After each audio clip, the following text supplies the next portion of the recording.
The courtroom is quiet. Too quiet. The only sound is the hum of the air conditioner and the rustle of a single paper on Judge Caprio's bench. He looks down at the defendant, a woman named Sarah who is here for a speeding ticket. Her daughter, a little girl no more than 7, sits beside her, swinging her legs under the too tall chair. The bailiff calls the case. Judge Caprio gives his usual warm, welcoming smile. He wants to put them at ease. "Good morning. How are you today?" Sarah forces a smile. "Nervous." The judge chuckles. "Don't be nervous. It's just a speeding ticket." He looks at the little girl. "And who is this lovely young lady with you?" Sarah puts a hand on her daughter's shoulder. "This is my daughter, Chloe." Judge Caprio leans forward.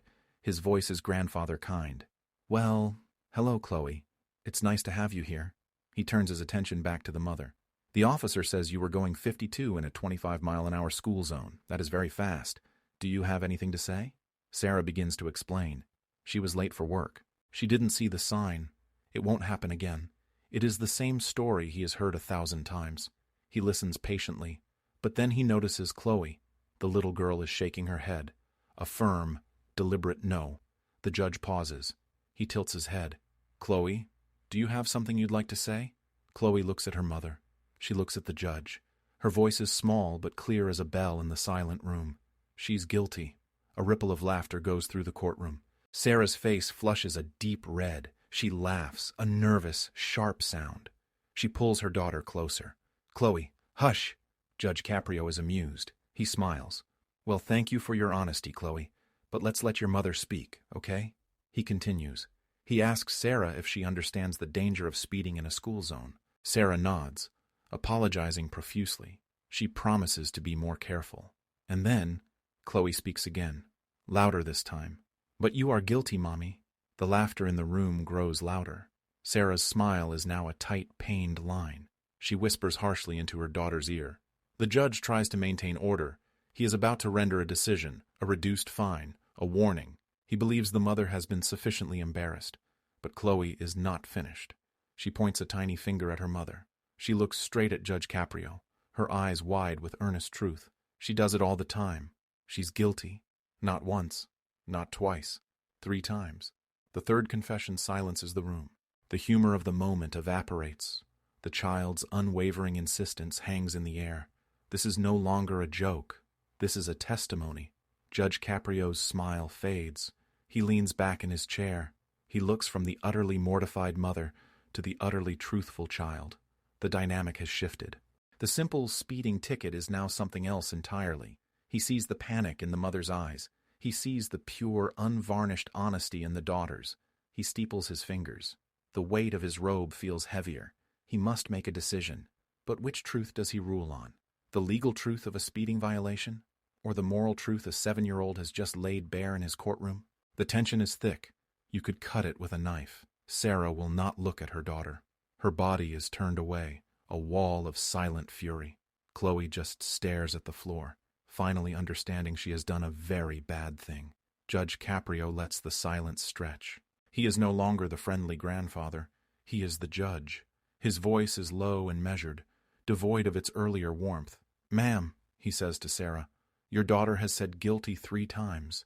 Children are often the most honest people in this room. They have not learned to shade the truth." Sarah finds her voice. It is strained, desperate. "Your Honor, she's a child. She doesn't understand what she's saying. She heard the word on TV." The judge nods slowly. She may have heard the word, but she is applying it. With conviction. He looks at the citation again. 52 in a 25. That is not a mistake. That is a choice. A dangerous choice. And your daughter claims this is a pattern. He pauses, letting the word pattern sink in. "Is that true?" Sarah shakes her head, but the movement is weak.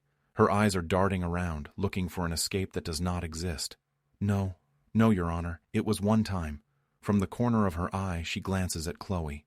The look is a warning, a promise of a conversation to be had later. Chloe shrinks in her seat. Judge Caprio sees it all. The silent threat, the child's fear. He understands the real case is no longer about speed. It is about responsibility. It is about what a child learns from her parent. He thinks of all the drivers who sit before him with excuses. He thinks of the near misses and the accidents, that never had to happen. This woman was lucky. This time, no child was in the crosswalk, but her own child was in the car. Her own child was watching, learning. The courtroom is utterly still. Every person is leaning forward, waiting. The officer at the side of the room stands with his arms crossed, his expression grim. He has seen the aftermath of speeders. He has no sympathy. Judge Caprio takes a deep breath. The path is clear.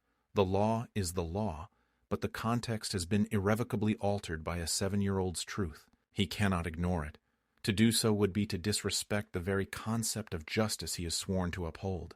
He speaks, and his voice carries to every corner of the room. I was going to dismiss this, he admits. I was going to give you a warning, but I cannot. Your daughter's testimony has changed this proceeding. Sarah's shoulders slump. She knows what is coming. The gavel is about to fall, and it is her own flesh and blood who has swung it. The gavel does not fall. Not yet. Judge Caprio looks at Chloe. Her small face is pale. He made a calculation based on a child's honesty, but he must also consider the child's well-being. He cannot create a rift that will damage this family forever. His tone softens, but only slightly. He addresses Sarah, but his eyes are on Chloe. I believe your daughter. I have to. But I also see a mother who is trying her best. Perhaps under pressure we cannot see. He pauses, choosing his words with extreme care. This is not just about punishment. It is about education. For you, and for your daughter. He makes his decision. I find you responsible for the violation. The full fine will be imposed. Sarah lets out a small, choked sob. The judge holds up a hand. However, the word stops her. The fine is not the end of it. I am ordering you to attend a defensive driving course. The state-approved one. 8 hours. You will bring me the certificate of completion. He then looks at Chloe and young lady. Chloe looks up, her eyes wide with fear and guilt. You are not in trouble. You told the truth. That is always the right thing to do. But you must also understand loyalty. We will talk about that another day. He turns his gaze back to Sarah, the warmth returning, but with a new, firm backbone. Your daughter was brave today. She did a hard thing. Do not punish her for my ruling. You should be proud she has the courage to speak the truth, even when it is difficult.